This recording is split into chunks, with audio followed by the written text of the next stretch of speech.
일단 해놓고, 예, 두 번째 준비한 거는 김학의 사건에 대한 과거사위원회 최종 결과 발표 내용을 그 보도자료 원문을 가지고 여러분들에게 상세히 설명을 드리겠습니다.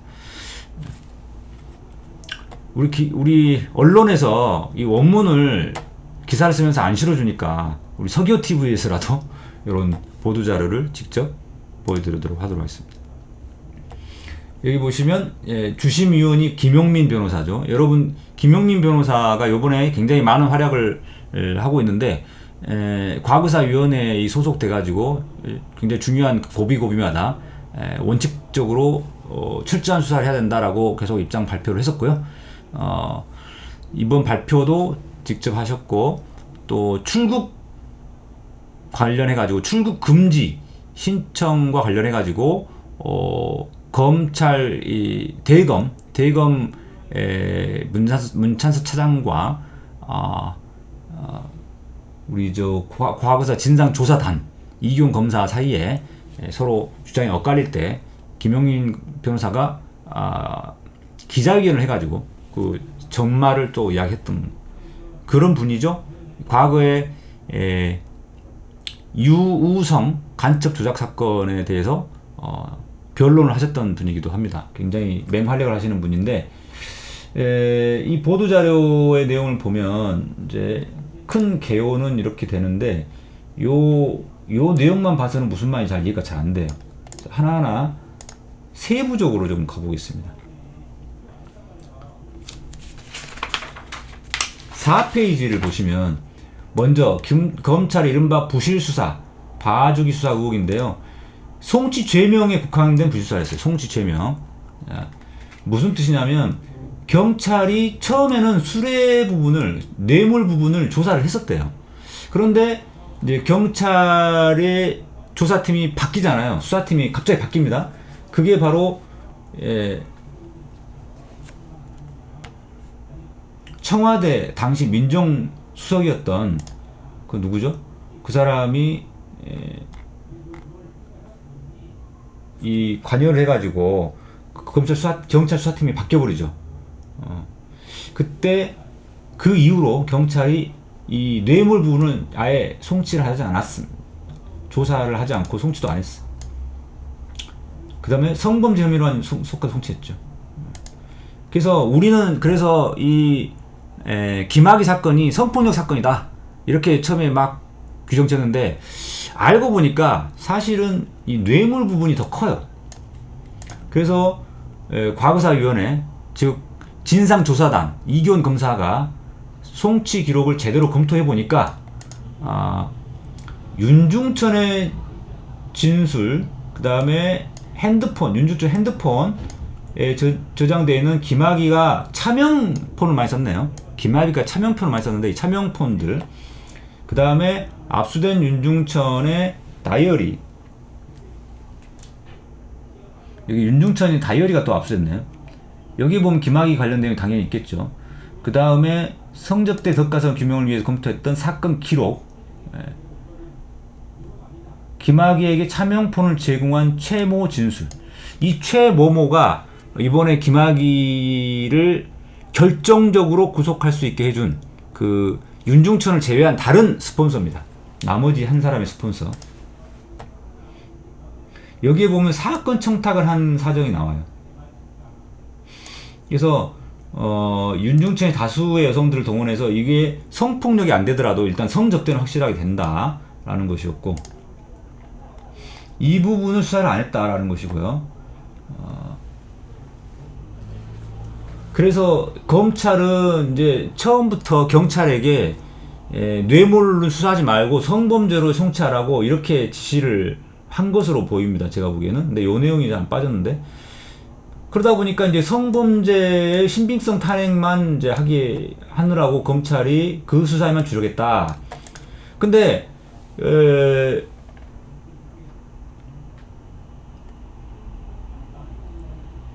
이 피해자답지 못하다, 이 내용만 부각하는 데 주력했고, 그러면서 결국 성범죄는 혐의 없음, 수뢰죄는 아예 고려치 않고 이렇게 함으로써 중대한 과오를 초래하였다라는 거죠. 그래서 6년간이나 지체했다, 처벌이. 그 다음에 실체적 진실 발견을 도외시한 부실수사, 이 부분도 중요한데요. 김학의가 윤중천 모른다. 뭐 그러니까 언제 어디서 누구 소개로 만났는지 기초적인 사정조차도 밝히지 않았다. 그냥 모른다고 하는 걸 그냥 그대로 받아들여 버렸다 이거죠. 근데 그 이유가 뭐냐? 여기에 이제 바로 지금 한상대 전 검찰총장, 그 다음에 얘가 윤갑근입니다. 윤갑근 전 검사장. 이 두 사람이 지금 방방 뜨고 있죠. 이 두 사람이 지금 명예훼손 당했다 하면서 뭐 형사 고소하고 뭐 민사소장 제출하고 그러고 있습니다. 그 다음에 요거는 요 박은 뭐냐면 현직 변호사인데, 지금 현직 변호사인데 그 당시 검사였어요. 이 세 명이 관련되어 있는데 전혀 조사도 안 했다. 이게 내부자 감싸기 차원 행보다 이렇게 있고, 그 다음에 봐주기 수사 정황인데 여기서 보면은 윤중천의 개인 비리를 소극적이고 부실하게 수사를 했어요. 윤중천이 서울상호저축은행 전무 김모에게 금품을 공유하고 320억 원이나 되는 불법 대출을 받았는데, 이거에 대해서 김모 전무는 구속 기소했는데 정작 윤중천은 대출의 상대방일 뿐이다 그러면서 혐의 없음 처분해 버립니다. 이게 상식적으로 말이 안 되고 실체관계도 부합되지 않죠.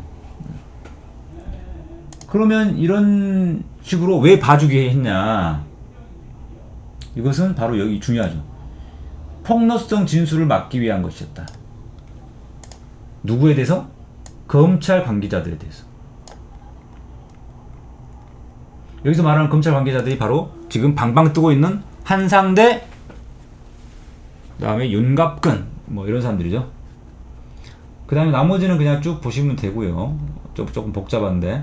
그 다음에 검경 부실수사의 원인, 이게 아까 수사 초기에 뇌물수수 등을 접근했는데 이게 석연치 않은 경위로 방향을 선회해서 성범죄로만 입건 송치하고 결과적으로 그래서 여성주의 진술에만 의존했다. 그래서 부실수사의 원인이 됐다.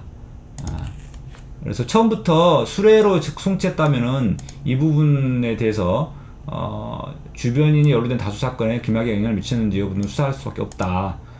이 내용이고요. 자, 그리고 곽상도 민정수석하고 민정비서관 이종희를 수사 권고를 했는데, 이 수사를 할 때 이런 부분들을 다 수사해야 된다. 이렇게 구체적으로 기재를 해놨습니다. 그 다음에 원주 별장을 둘러싼 성접대 진상, 이 내용이 바로 이제 스폰서, 자, 스폰서 관계, 이런 내용입니다. 마지막으로 중요한 부분이 성범죄 피해자들에 대한 피해 여부에 대해서 B의 경우에는 반대, 이 신빙성을 배척하는 반대 증거를 외면한 채 그 진술의 신빙성을 부여하였고, 검찰은 그 진술을 세밀히 검토하여 신빙성을 가늠하기보다는 일부 녹취서 기재가 배치된다 그러면서 이거를만 강조했다 라는 거죠.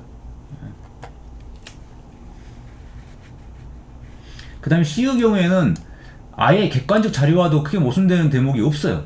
그 다음에 일관성이 있어요. 근데도 이 C에 대해서는 아예 그냥 신빙성 없다 이렇게 해버렸죠. 이런 내용들. 그래서 5가지에 대해서 밝혀야 된다 라고 했는데, 여기 원주 별장을 둘러싼 성접대 진상에서 여기에 구체적으로 또 나온 게 있어요. 이 내용이 또 중요한데, 한상대는 중앙지검장으로 재직 당시에 한상대 검사장 앞으로 진정서를 윤중천이 제출하니까 그 요구사항대로 수사 주체가 변경된 사실이 있었어요. 그 다음에 윤갑근은 1차 수사 당시에 최종 결재자였고, 그 다음에 2차 사건 때는 또 강력부를 지휘한 사실이 있습니다. 이런 이유로 두 사람이 연루되어 있다 라고 이제 한 건데, 그랬더니 지금 한상대 윤갑근이 지금 명예훼손이라고 난리를 치고 있어요. 그런데 이제 우리가 이런 조사위원회의 조사 결과라는 것은 진상조사단에서 여러가지 기록들을 보면서 조사한 내용들, 그걸 토대로 해서 이런 문제점들이 있으니까 향후에 조사가 필요하다 이렇게 이야기한 건데, 그걸 가지고 명예훼손으로 고소를 하기 시작하면은 이런 과거사위원회 이런 진상조사를 어떻게 합니까? 말도 안 되는 이야기죠.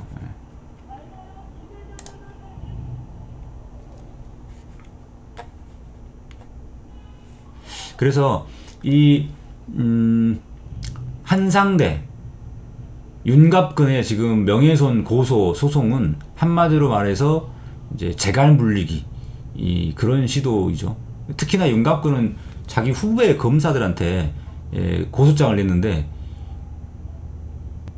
자기 후배 검사들한테 이제 영향을 자기들이 갖고 있으니까 그렇게 하는 거 아니겠습니까?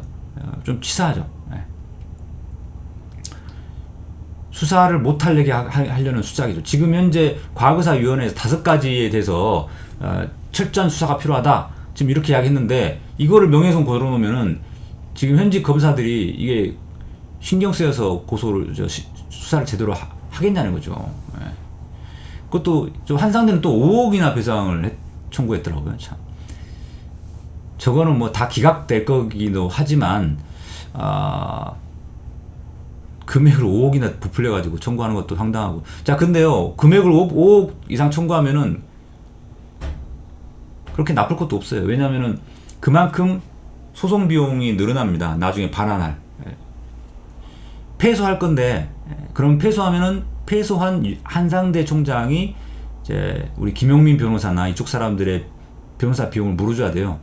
근데 그 비용이 1억보다 5억으로 늘어갈수록 더 커집니다.